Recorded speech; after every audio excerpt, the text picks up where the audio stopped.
etiefo some hu mfoni na eda wo screen nenim no na mfoni bi a ewo video, very short video, I think about 20 seconds video bi a eko viral na yesusu se abrantie na wabo konro no wo ye Anas Aremeyaw because abrantie na wo hye white no wo se abrantie na wabo konro no aba na asase so abrantie no ede by force ege asase no na what the by force ege asase no wo ka tre ne se wo frɛ no Anas Aremeyaw Anas na minim se wo ka tre ne keke na abrantie ne ege asase na ma no Anas wo ka tre ne na abrantie ne suru ege asase na ma no se den o na asase no yese eyade a ewo chado ho na tre se video ne ko viral because ye kaya embra Kennedy Japan eba bontin ebe kasa efa Anas no emse Kennedy Japan ebo sa place chado din se Anas enam ho na tre se wo jeje nkrofo asase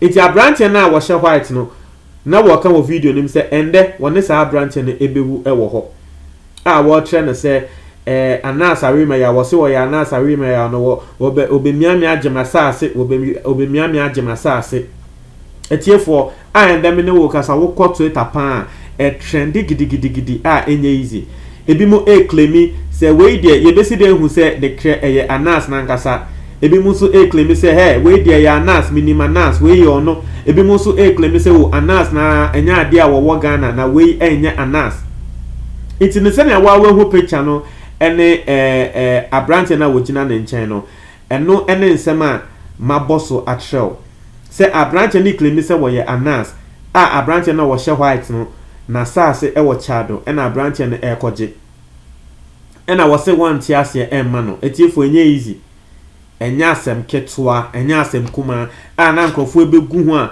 wo mu video enye video ketwa na me pese me read some comments on this na ye ni ayehwe de AC ana ye ni ayehwe de ekoso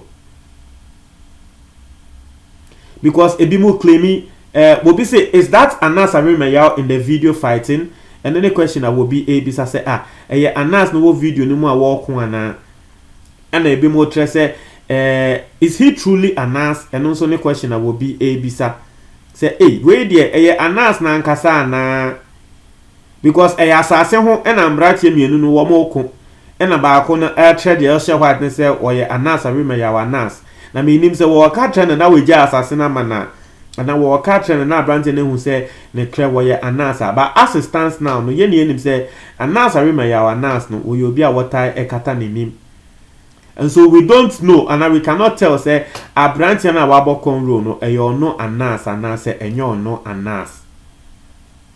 That's what we can't tell for now. We'll be say the lips and voice, I'm sure that's Anas and only asema will be can say wo hwe na no na wo hwe Anas. Obi say that's the guy Ken showed, but Ghanaians didn't believe him. And also Asema Wobi can say Kennedy Japan the pictures ebe tuja say Anas Aremeyaw pictures just a watching grofunsa aseno. Ebi mo say Abrante no no. Sa picture na Kennedy Japan ebe tre no. Sa Abrante na no picture nim. Obi also say yes, that's the face Ken showed on net 2. Inti anoni Asema Wobi so can say Abrante we nim na Kennedy Japan e de tre e won na 2 na ye tre say Anas no. Obi say what's happening? Obi say it may be him, but do you think Anas will say I am Anas Aremeyaw when he's to meet you for something illegal, even legal ones? He disguises himself. I think he's seeking attention or diverting it. There will be so I can say what video nim no na Abrante no wo ka tre de wo white no say ono your friend Anas Aremeyaw Anas but they are not wash white no na won jindi because na they work and say Abrante no ba na sase so be mia na age na sase e na wash da use Anas din na tese wonu Abrante na wash white no wo besuro na wo se wo ya Anas and then wonu no bewu na wonu de wo jidi say Abrante no onya Anas e na wo bi ka say ebetumi aba say we no enye Anas because Anas no wo yesebe legal things kan na wakata nenim na wokoya ade a eye illegal ade no bekwa kobo ne din atre Abrante ne say ye friend no Anas Aremeyaw Anas eno na asema wo bi nso eka obi say very sure that's Anas eno so ne asema wo bi can say yes eno saa nipa kro no wo ye Anas obi say we there Anas o eno so ni asema wo bi ka wo eno obi say nonsense comments so person always they come out in max, but you are here responding that it's him, but you never met the dude face on. Lame minds. Inti asama will be can say Anas he won yi n'anim nkyerɛ Kennedy Japan na wabe show n'anim, but we don't believe in sama Kennedy Japan na bɛka because Anas ni yi n'anim nkyerɛ musu mu gyina ha na mo ka say Anas no say bi mu ko hu no wan ɛno so ne asama will be can obi say Kennedy talk some time ago say he dey bully people they claim them a land so ɛno so ne asama abo mo kan say Kennedy Japan aka esusu pen say Anas arema ya Anas wo just wo sisi nkrofo eje wo mo asase na video we mu no abrante na wo hye white no wo se wo no na asase e na abrante na wa bokon ro no ese no abrante na wo hye white no o se ono na asase e na ono na e kan say abrante na wa bokon ro no e besisi na ejina age asase no ati ase wo besisi no age asase no enti ye no e na trese nkrofo kan say em say Kennedy Japan wa kan sem ne pen no if still video we abai asase ho asem na wo mo kon dia na trese ono Anas no eno so ne nsem ankrofo e dey tujwa obi say that's the real Anas. He goes around Chado claiming ownership of land from people and blackmailing. His time has come. And also ne asema wo bi kan say Anas na Anas no ejuma wo ye no say wo kwa Chado ho na wonam ho na wo jeans ase efi nkrofo nsem na nembre e na aso eno ne asema wo bi nso eka. I don't know say nipa ku we Anas abeji asase efi nsem, but that's what this person is saying. Obi say how do you know the real Anas? And I will be so eka say it could be you never know, bro. Obi say boss, that's Anas. Obi say how do you know that's Anas boss? Obi say the guy they resemble am. And I will be bisa say it they resemble am na then Anas the way who no pay na you see him before. Obi say if it's about Chado lands then believe it's Anas. And only asema will be so ka say insase no Chado insase nkwan dia then gidi say Anas arema ya Anas. Obi also say it never be him. He's just diverting attention. And also near Asama will be can say enya Anas will be na word divert attention keke.